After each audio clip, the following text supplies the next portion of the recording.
and welcome to today's video where we're going to be talking about not missing your life because you are so busy working on yourself.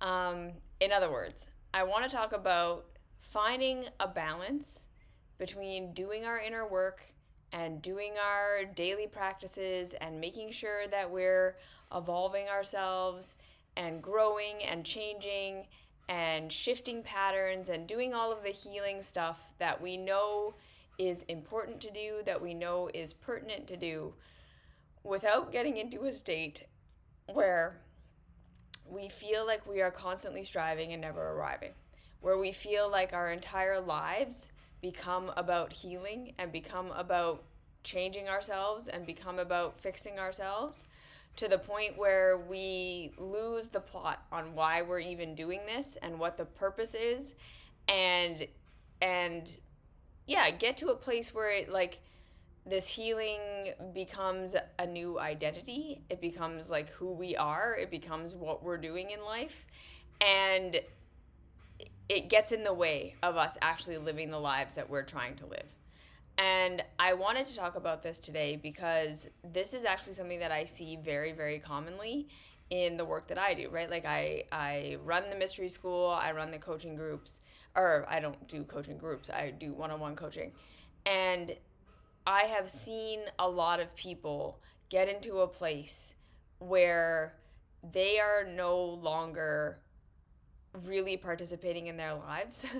And again, where they've just sort of lost the plot on why we do this work and what the benefit of it is, and what it's supposed to be doing for us, and it becomes an identity.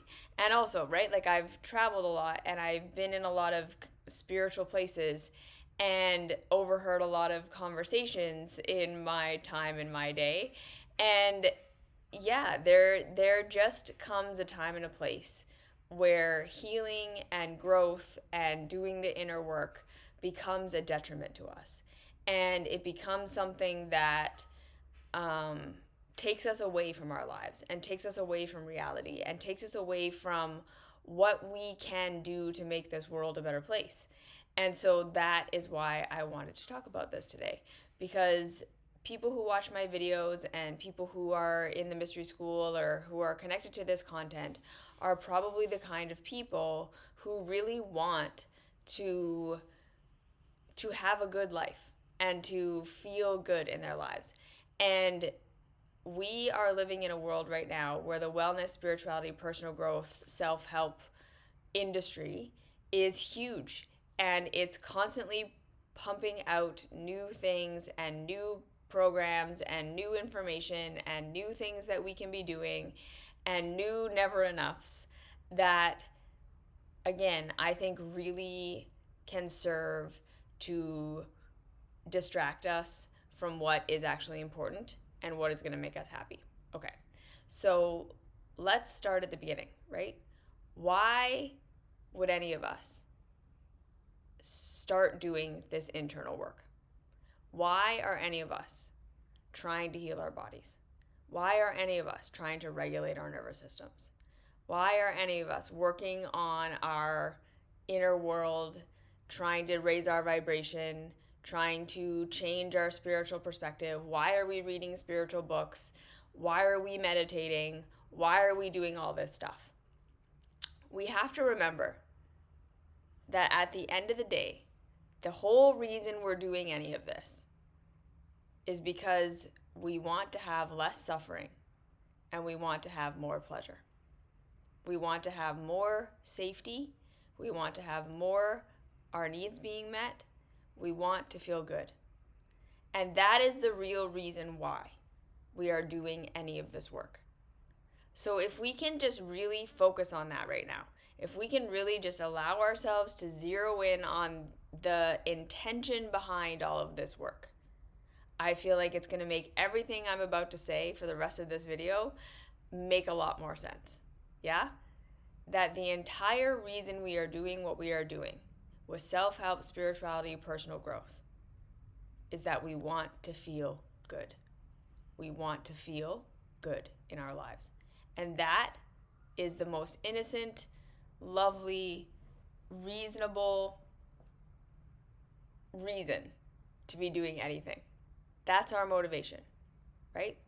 And for a lot of us who consider ourselves to be spiritual people, who consider ourselves to be conscious people, who consider ourselves to be people who want to be conscious people, there is an underlying message in the spirituality, self-help, and personal growth world that tells us that us being of service, that us finding our purpose and living that purpose, that us healing our inner selves so that we become these transcended, balanced, happy, amazing people is going to lead to us having happiness, us having fulfillment, us having our needs met and having our safety needs met, and being in a place and being in a position where we experience pleasure in life. And a lot of us come to this work coming from backgrounds where we have experienced a lot of pain, and we have experienced a lot of trauma, and we have experienced a lot of mental, emotional, spiritual, physical pain. And we're coming to this work because normal life, right? Doing things the way that everyone else is doing them really did not work for us. Really did not feel good, does not feel good, and tends to make the problem worse. So we get into the wellness space and we get into the wellness practices and all of these ideas because we're searching for another way of being. We're searching for another way of life that's going to help us feel better. And in doing that, we find a community. We find a collection of people on the internet, in our yoga classrooms, in all the spaces that we go into, on Facebook groups, we read things. We find this community of people who are also saying, the mainstream way of life didn't work for me, doesn't work for me, doesn't feel good. And I'm trying all of these other different modalities and I'm finding success. I'm finding freedom. I'm finding that it's making my life better. And we get into a kind of echo chamber a lot of the time with people telling us, this is the right way and this is the thing we should be doing and this is what's going to lead to us having a transcended life. Okay?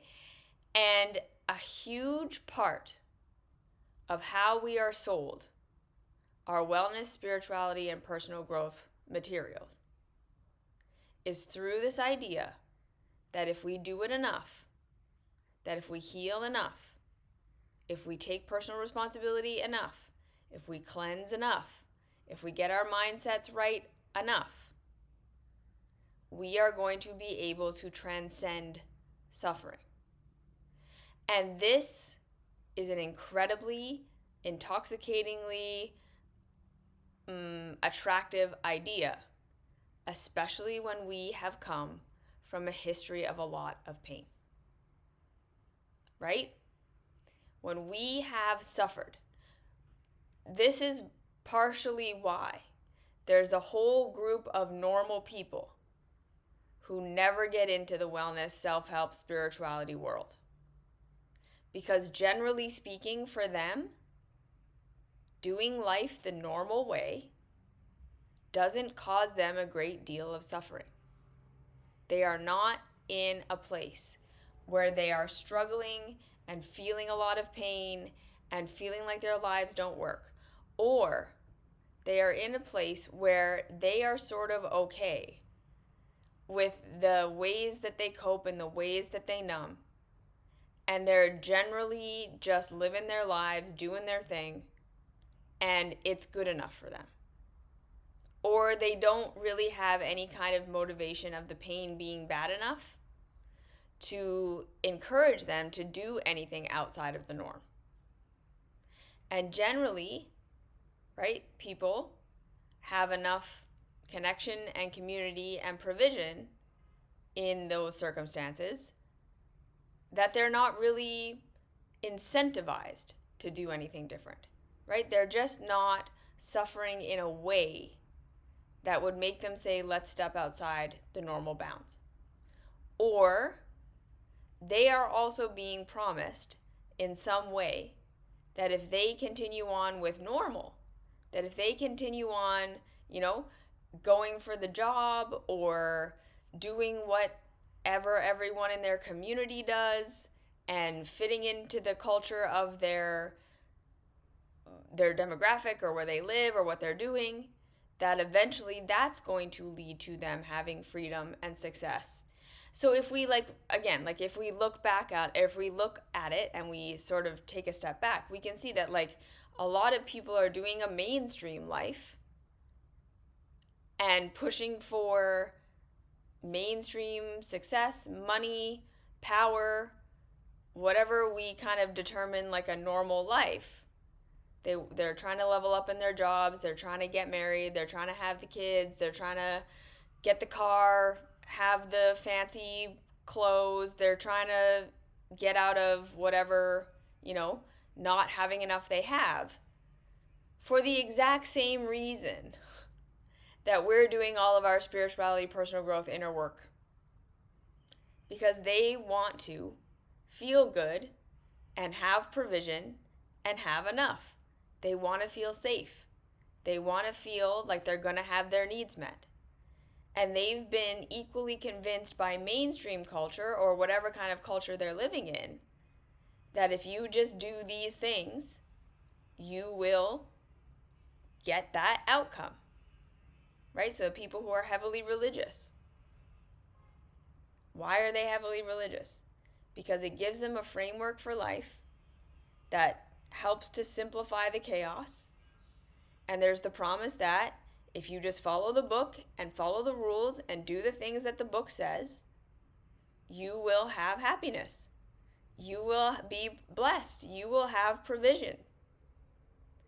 The people who are working their asses off and getting to a place where they can be successful in their job. Why are they doing that? Because there's the promise that if they get there, they're going to one day have enough, they're going to be safe, they're going to get their needs met, and they're going to be loved and protected. So all of the times that I have relapsed is actually because the outcome sold isn't true and you blame yourself. So agreed. Exactly. Right? So this is the thing, right? With spirit, I'm going to get into this later on, but with spirituality, self-help, and personal growth, we often get into doing these really hardcore practices for the very reason that we believe that it's going to lead to us having transcendence. It's going to lead to us having all of our needs met, being safe, having what we want, being loved. And we're doing it not because it actually feels good right now, not because it's giving us results right now. It's not about the reality of actually practicing the practices. It's about the promise that if we do it enough and if we do it right and if we do it long enough for, right enough for long enough, that it's going to equal transcendence of pain. And so again, if we look out into the world, people who are doing whatever they're doing it because they want to have safety, they want to have provision, they want to have connection. So again, with spirituality, self-help, and personal growth, I think a lot of the time we can get a little bit judgmental of the people who are doing their spiritual work and the high vibe people and the high consciousness people, and how we're so different than the mainstream normies, the sheeple who are just doing whatever. And we're not really seeing that it's okay, if we really humble ourselves and sort of look at the true, real motivation for why we're doing any of the things that we're doing what we're doing for the same reason that they're doing what they're doing. They just have a completely different idea about how to get to the outcome we all want than we do, right? And we can say, like, right, but I want to be altruistic. I want to find my purpose. I want to figure out how I'm here to serve other people. And I want to heal so that I can be better in my relationships and do all this stuff. Yeah, that's really nice and that's really great. And at the end of the day, the reason you want that is because, at least in part, you believe that's part and parcel of what you need to do and what you need to be in order to be safe, loved, and secure. Right? That you need to find your purpose and you need to live up to your potential and you need to be this spiritual person who's regulated and knows who you are and has healed all your trauma, because then you're finally going to be loved. Then you're finally going to be safe. Then you're finally going to be in a position where all of your needs get met and all of your pain goes away. So even if there is this idea of, like, I want to make the world a better place, that's still couched in with the idea of making the world a better place is a good thing for me to do and makes me good and will make me safe and will help me get my needs met. And so we live in a culture that generally tells us that the more selfish you are, the more you look out for yourself, the more independent you are, the more you're taking responsibility for yourself, the more you're just fighting for yourself, the more you're going to get that outcome. The more you're going to get that outcome of getting what you need, getting what you want, so that you can be safe, you can have your needs met, and you can feel secure in life. And then for those of us in the spirituality, self-help, personal growth world, we do have an awareness that our impact on others matters and that our choices have an impact on others, and that being selfish and living for ourselves only doesn't actually give us the outcome that most people think that it's going to give us, right? That the general population believes if I'm just selfish enough and I fight for myself enough, I'm going to get everything that I want and everything's going to be great. Spiritual, self-help, personal growth people tend to have an awareness that that isn't reality, and that we do want to do better and we want to be better for other people, not just for ourselves, because we realize that the better we are for other people, the better it is for us. So I am afraid of making better conditions for myself, and this is not uncommon. Okay, I want you to understand that being afraid of change is completely normal and completely natural. And a lot of people think that they have a inner self-sabotage or a saboteur that is stopping them from making positive changes in their lives, and that they need to get rid of this inner sabotager, and that this inner sabotage is a bad thing and a character flaw. But really, if we understand how humans have evolved throughout all of history, we need to see and understand, in order to have compassion for these parts of ourselves that are afraid of something different, that the most dangerous thing a human being has faced for all of our evolution has been the unknown.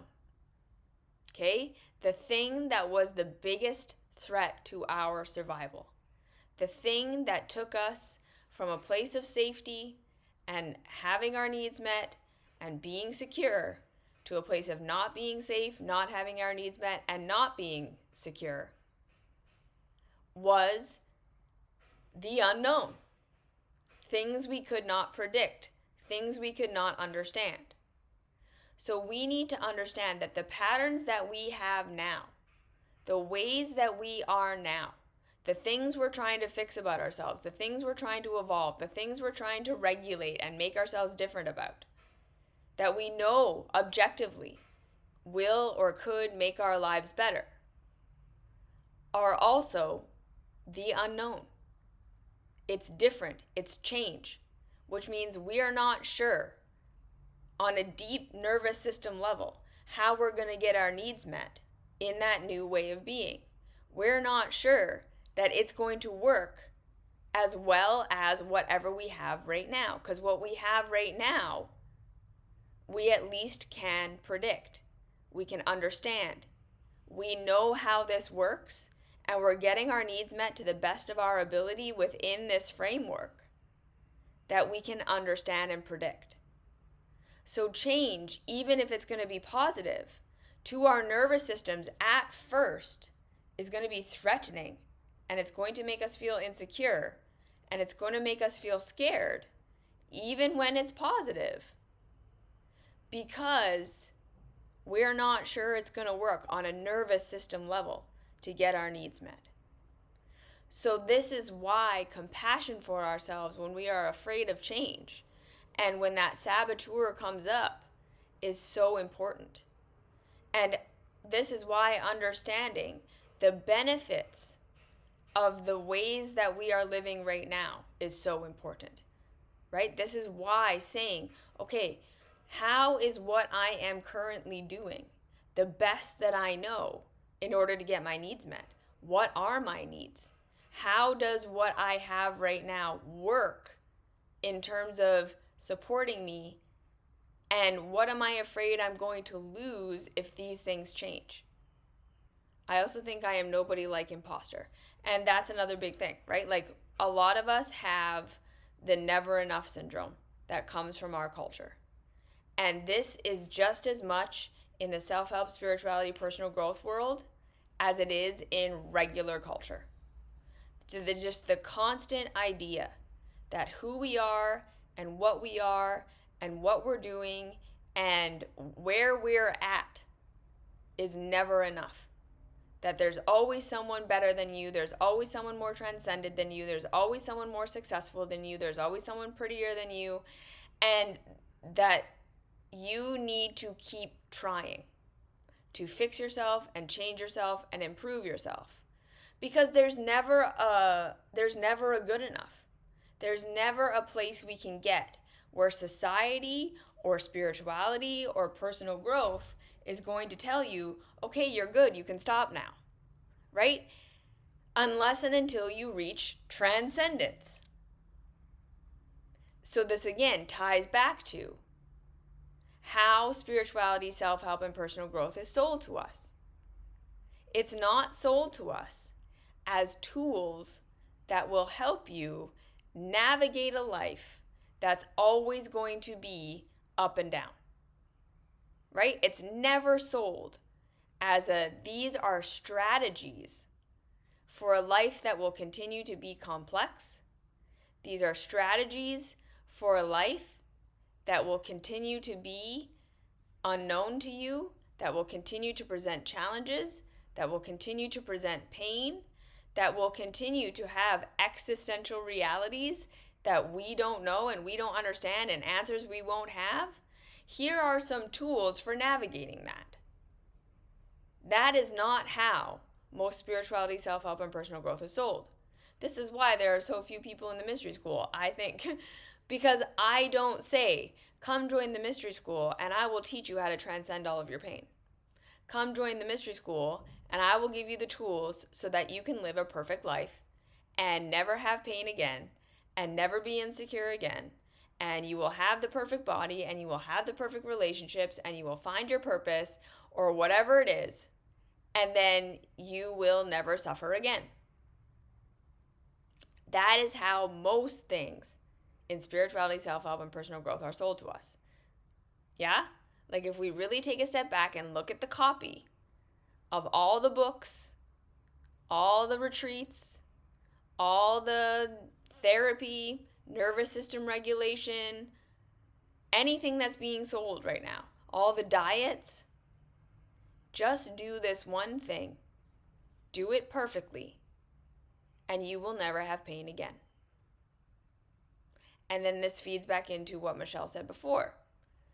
When it doesn't lead to that, when we do the thing, and we get on the self-help, we get on the personal growth, we get in the spirituality, we're doing our thought work, we're regulating our nervous systems, we're doing the cleanse, we're doing whatever, it never leads to transcendence. It never leads to a perfect life. It never gives us the promised results that we will never suffer again.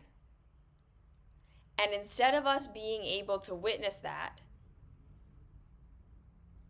and say, okay, that's reality, that's how life works, that is how it's going to be forever, right? We go, oh, what did I do wrong? How did I fail? The only reason that this could have not worked was because I didn't do it enough. I didn't do it for long enough. I didn't try hard enough. I didn't do it perfect. And if we're not telling ourselves that, the teachers will be telling us that, or the community will be telling us that. That there's this constant, no, no, no, you can make it perfect if you just do it perfect. And the only reason it's not perfect is because you didn't do it perfect. You need to continue to adjust your behavior. Any kind of pain is my teacher to grow. And that's a much better perspective to have. That's a much more empowered perspective than the perspective of, I need to find the thing that's going to help me transcend all of my pain. And again, we have to remember, where does this idea that if I perfect my behavior, I can transcend all pain come from? Childhood. Yes?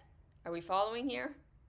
When we were in that temporary codependent relationship with our caregivers, in the earliest parts of our lives, when our logical mind was not even developed yet, and we were learning things in our bodies and in our nervous systems, when we could not understand that our caregivers were separate people from us who were not God, who did not have all the answers, who did not have all the capacity to do everything we needed, we could only see, these people are responsible for my care. These people are the reason I'm in pain or the reason I have pleasure. And if they don't meet my needs, if they don't give me pleasure, if they don't take away my pain, the only thing that we could rationalize or understand about that was that we were doing something wrong. That we weren't good enough, that we weren't right.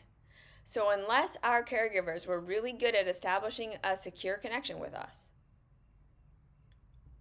and helping us understand that no matter what we are and no matter what we're doing and no matter how we're expressing, that they still love us and they're still going to care for us, and that they're trying to meet our needs to the best of their ability, and that when they can't, it's not because of us. If we weren't communicated with in that way, if we didn't get that secure connection, if we didn't have the experience over and over again of our caregivers still being there for us, even when we were having a tantrum or not acting right or whatever, we were going to internalize the reason why I'm not getting what I need, the reason why my needs are not being met, the reason why I am in pain is because I am doing something wrong. And then we would have gone about trying to figure out what kind of behaviors we needed to express and what kind of behaviors we needed to suppress in order to get our caregivers to care for us, to meet our needs, to make us safe. So that perspective that it is my behavior that is the reason why I am experiencing whatever I'm experiencing. And if I am in pain, I need to fix myself. That's where that comes from. And then self-help, spirituality, personal growth, manifestation comes in and sounds so wise and so mature, right? You just need to take responsibility for yourself. You need to recognize and realize the role you're playing in everything. If you just fix yourself enough, if you just take enough personal responsibility, if you just heal and change and grow enough, you can make all your pain go away. And like, especially the manifestation crew, right? That is pure childhood reasoning. Big God Daddy in the sky is reading my vibration at all times and then punishing me or blessing me based on just that. And that's the reason for everything. And there's a part of us that wants to hold on to that idea, because it means I am in control of myself. And we have that perspective, and that's not necessarily true. But that's what it feels like for most of us. We think, I am the one thing I have control over. Even though many of us, right, have tried going on diets and doing certain things and seeing that we don't have total control over ourselves. But it still feels like we have more control over ourselves than we have the world around us. So if we can simplify the chaos of the world around us down to the idea that if I perfect myself, I am the one reason why anything is happening to me or not happening to me. It means we don't have to look at systems. We don't have to look at complexity. We don't have to look at how our past that we didn't choose has affected us. We don't have to look at, the type of brain we have that we didn't choose, the type of body we have that we didn't choose, the culture we were born into that we didn't choose, and how all of these things have a major impact on our life experience, on the pain and the pleasure we experience. We can just say, no. I can make it all go away and I can make it all perfect if I make myself perfect. If I do the spiritual work enough, if I do the cleanse enough, if I do the diet enough, whatever it is, if I read the book, if I get my mind right, if I manifest enough, if I change my vibration enough, if I heal my childhood trauma enough, I will be able to have whatever it is that I think is going to give me perfect transcendence from pain, right? I'm going to find my purpose. And we want to find our purpose because we think finding our purpose is going to equal provision, love, and safety. We want to find the perfect body because we think the perfect body will give us provision, love, safety, freedom from pain. We want to find the perfect ideal soulmate relationship because we think having that is going to give us freedom, provision, and safety. Do you see what I'm saying? Like, at the root of all of this, even wanting to make the world a better place, wanting to be less wasteful, less pollution, less harm to other people. It's because we're hoping that this will make the world a safer place for us to be. We want to grow, to expand, to have our needs met. And we are all doing everything that we're doing because we're trying to get to that perfect childhood where all of our needs are met and we're safe and we're loved. And we're trying to improve ourselves and fix ourselves and change ourselves so that we finally have that secure connection, that perfect love that equals a perfect life. Okay, I think childhood is about punishment for bad behavior. And that was probably your experience, right? So someone who had an experience of childhood where their caregivers were really gracious with them and loving towards them and secure would have a totally different perspective of childhood. And that is also something we have to recognize, right? That our experience of childhood has deeply impacted how we see ourselves and how we see the world and how we're filtering things. So is it everything? No. Is the reason we do everything in our lives because of our childhood? No. And I think that there are some people and teachers who are overinflating every little thing we do with some childhood thing. Some stuff is because of adulthood. Some stuff is because the culture we live in now and the things that we're experiencing now and trying to adapt to a very out of control, very out of alignment with what is natural and good for us way of being. But our childhoods have a big impact. Okay, so I'm scared of accepting myself and then I stop improving or moving backwards and I'm so used to keep moving forward. How can I find balance? I feel like I'm addicted to self-help. So this is the thing. What is at the root of that? If you don't keep improving, what are you afraid is going to happen?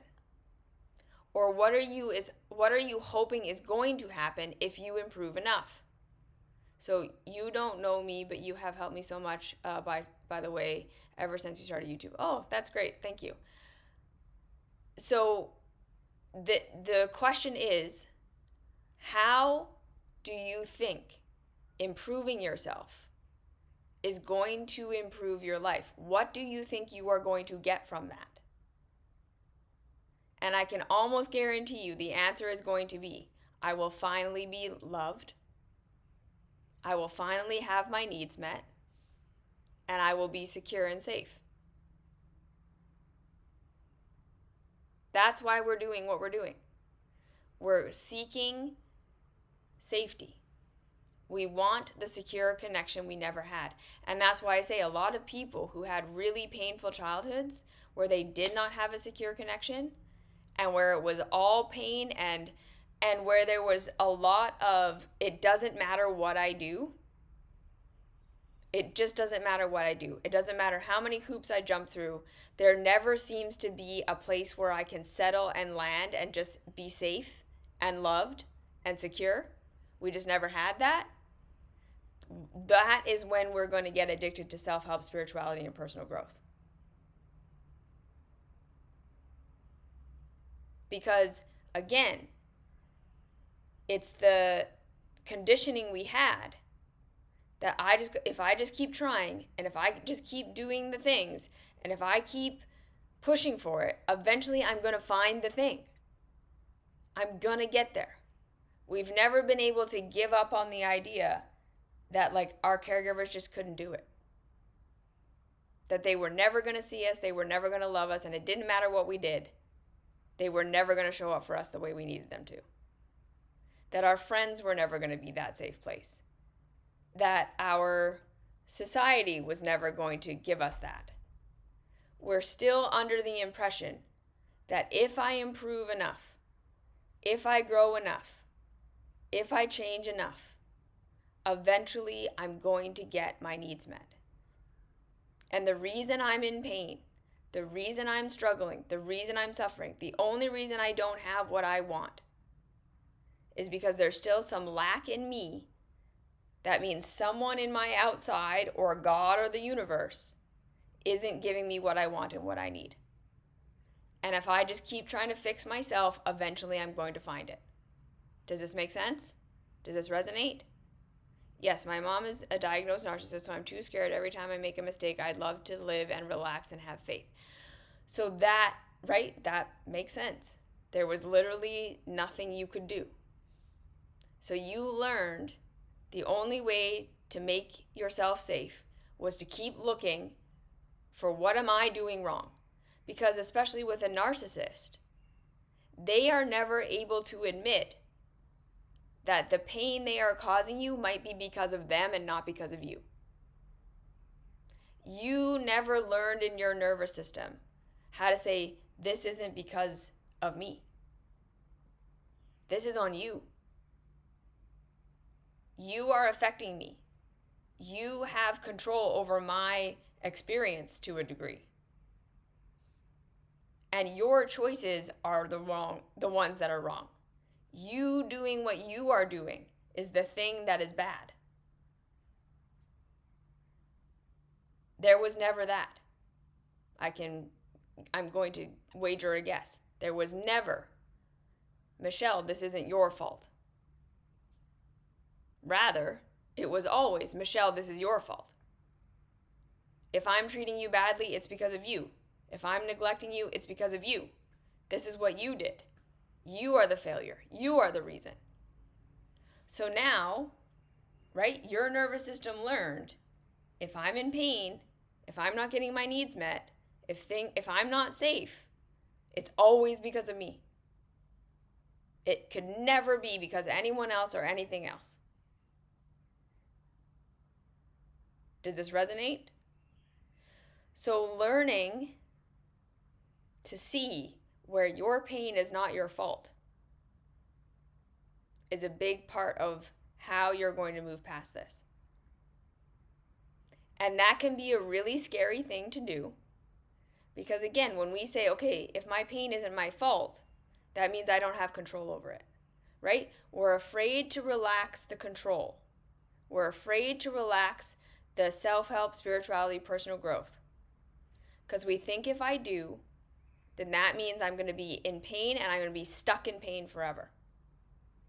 At least when I'm blaming myself for everything, it makes me feel like if I can fix myself, eventually I'll get out of this pain.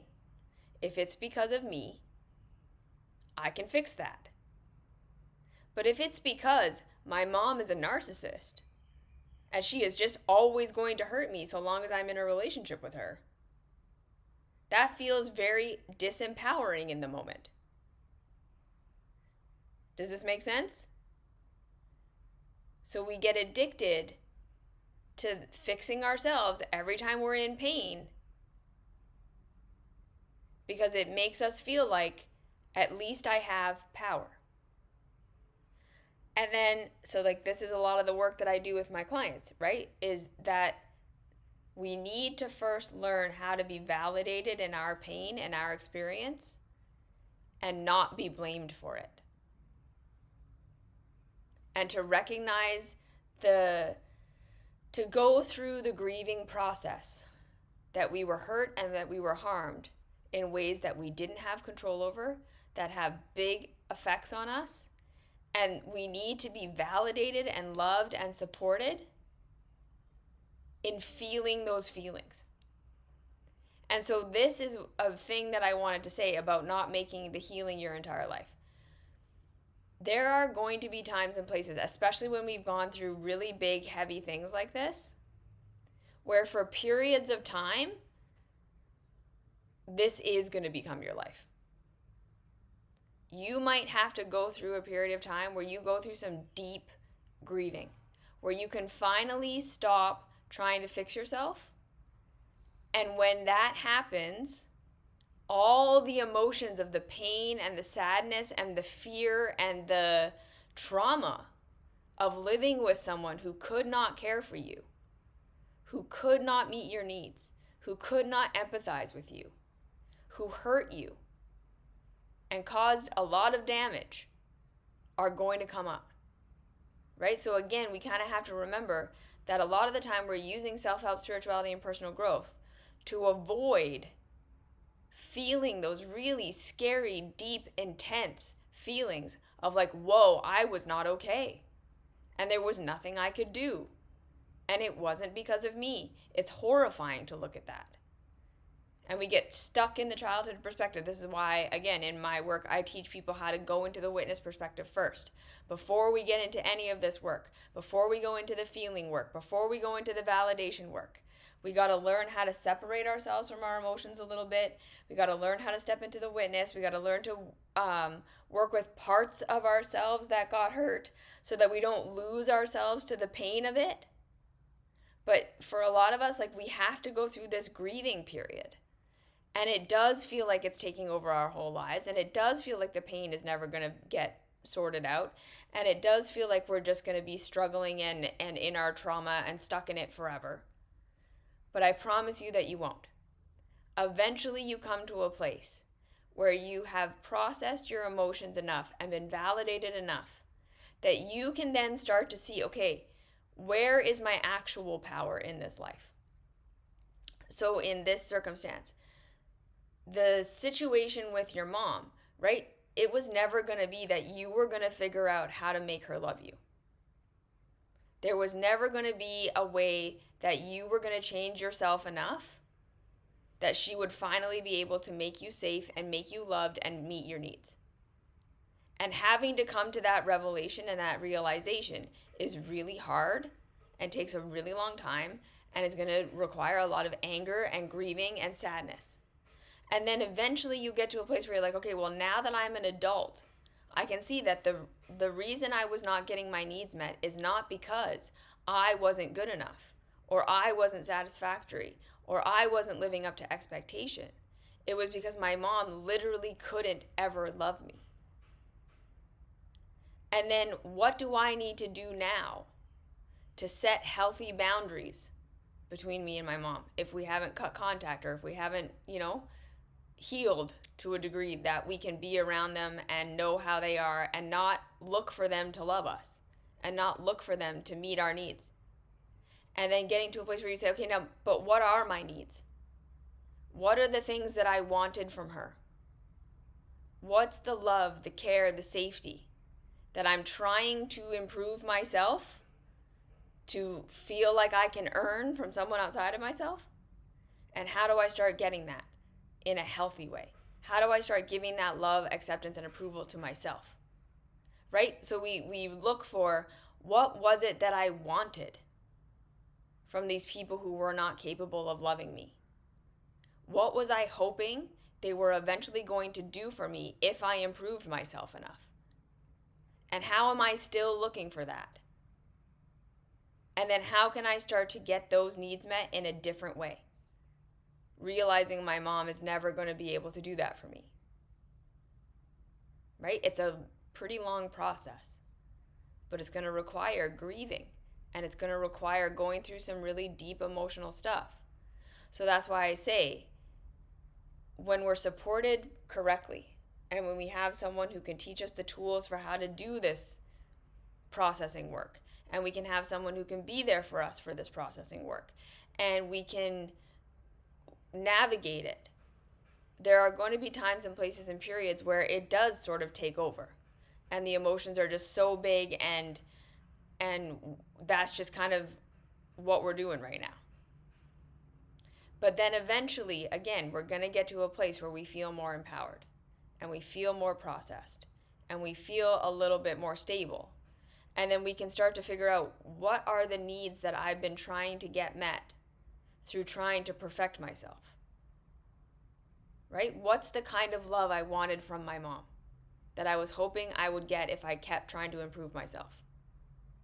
And how can I start to get that now in my adult reality without her? Does this make sense? What is it that you actually want? And what is it that you actually need? We start to be able to identify what the parts of ourselves that got so hurt never got, what they got that they didn't want, and how we can start to make our lives better now, where we're getting our needs met in ways we didn't before, because we're actually aware of what we want. Versus, if I just keep jumping through these hoops, eventually my mom's going to love me, and then all of that secure connection and safety and provision that I never got is going to come. That's what we're looking for. So if self-help, spirituality, and personal growth isn't helping you become more aware of what you actually want, so it makes sense. I actually need to look after myself, because I used to look after everyone but myself, and it became a habit. Because again, that's probably how you learned, was the only way anyone was ever going to pay attention to you. It was, now the grieving is more about forgiving myself. You didn't do anything wrong. You didn't do anything wrong. You didn't do anything wrong. You did the best you could to get your needs met within an impossible situation. That's a huge part of getting out of the shame, blame, and guilt. Right? Of course, there's going to be a voice in your head, having grown up with a narcissistic mom, that wants to tell you that everything is your fault, and that every pain you went through was because of you. And I'm telling you, learning to be a people pleaser was how you got your need for love and attention met.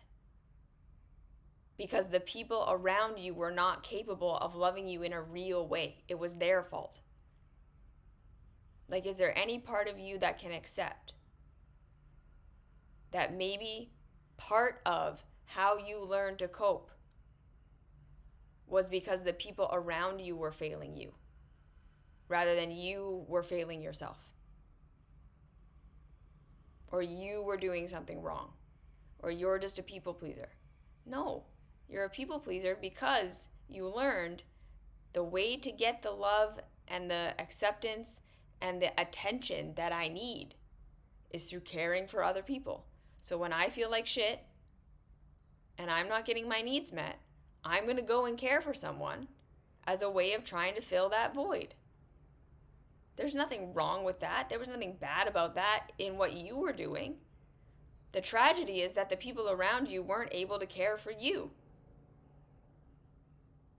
That's what was hurting you.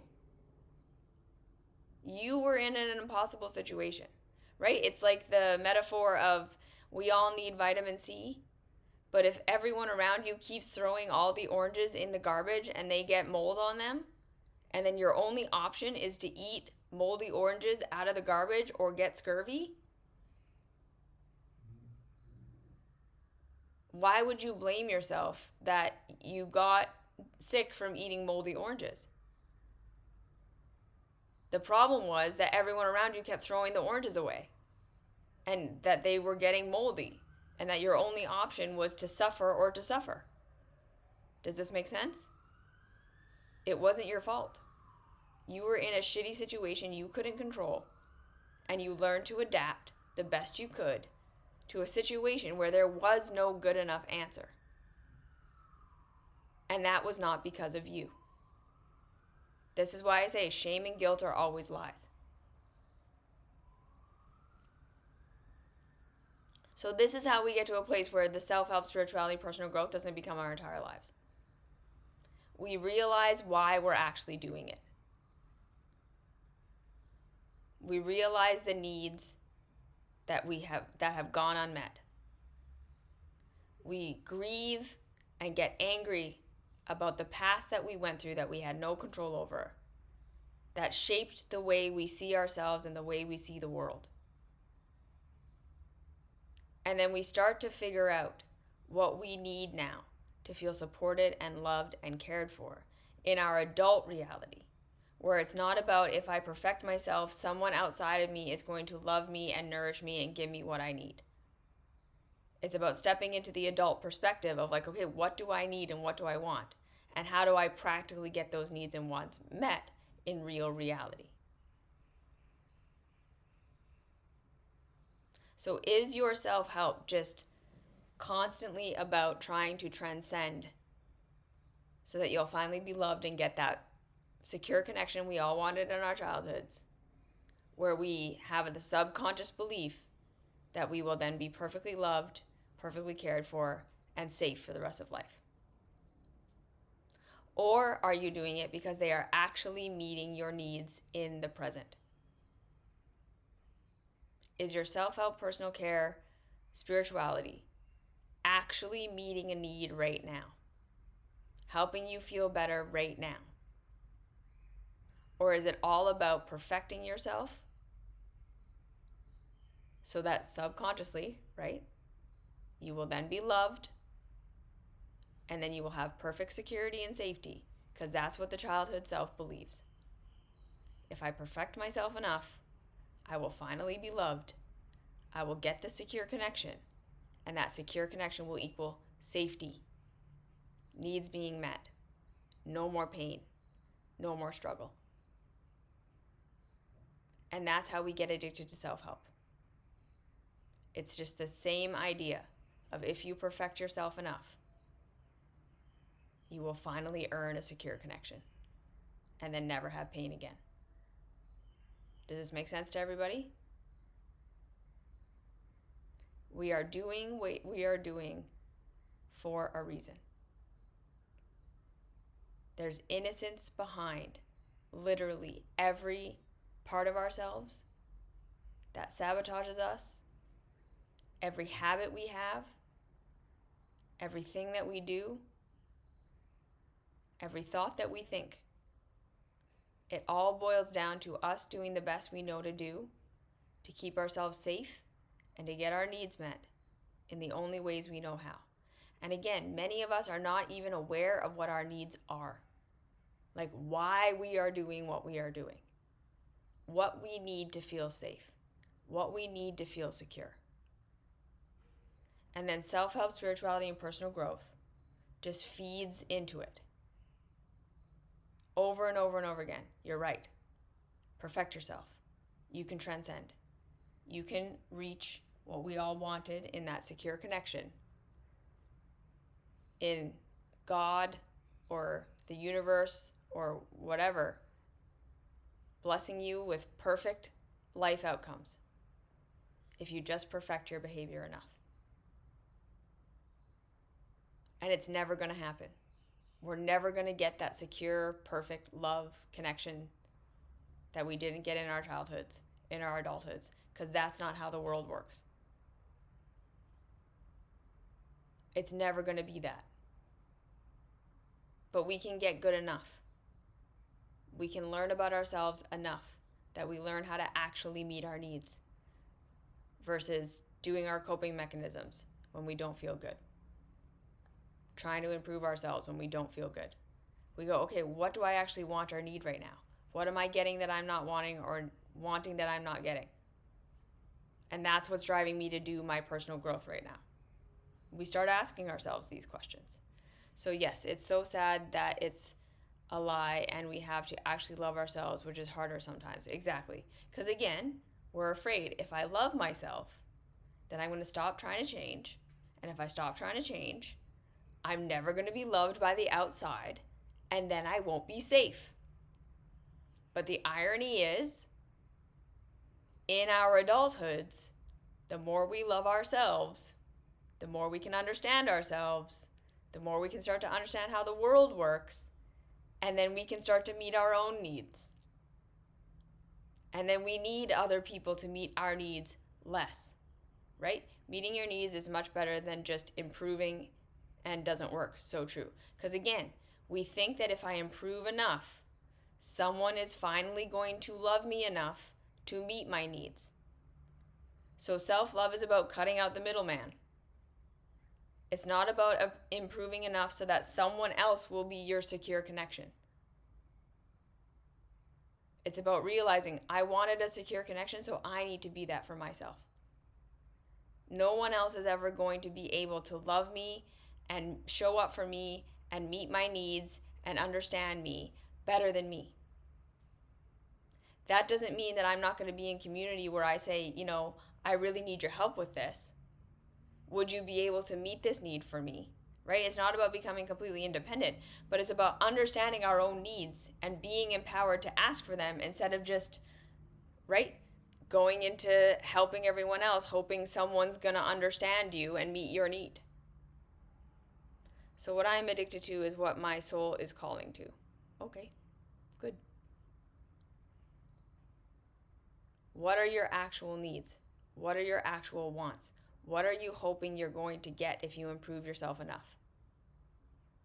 And how can you start to get those needs met in real reality? What were you hoping improving yourself was going to give you? That's the question we want to be asking. So that we can start to say, okay, how do I actually get those needs met now in real reality? Because it's not going to come from someone loving me enough that they see it, that they understand it, and then they do it for me. Now it's going to come from me doing it for me. Me asking for it in a conscious way from someone else. Me grieving what I didn't get. Me doing self-care because it's actually meeting a need right here, right now. Not because it will make me good enough that someone outside of me or God or the universe will bless me with what I want. Okay? Okay. So hopefully that was helpful. Hopefully that was contextualizing, clarifying on some level. Thank you for being here. Thank you for your comments. I always love interacting with you in this because, again, I want to do this in a way that's beneficial for you. So when you talk to me and you tell me what you're going through, and you add so much to these conversations. So I really appreciate that. I love your comments. Yeah, I just really want this work to be for you. And it makes no sense when we can meet them directly. Yeah. But most of us were never taught how to do that, right? Most of us were never taught how to do that. And that's not our fault. And we have to learn that now in adulthoods, and that kind of sucks. Right? And we're allowed to be upset about that. Okay. So yes, thank you for being here. Hopefully this was helpful. And I will see you next week, just like I always do. And until then, you're good enough. Shame, blame, and guilt are always lies. You deserve love for exactly who and what you are, right here, right now. And that's the reality. So if we start moving from that place, what actually serves you? Okay? Okay. See you in a week. Ta ta.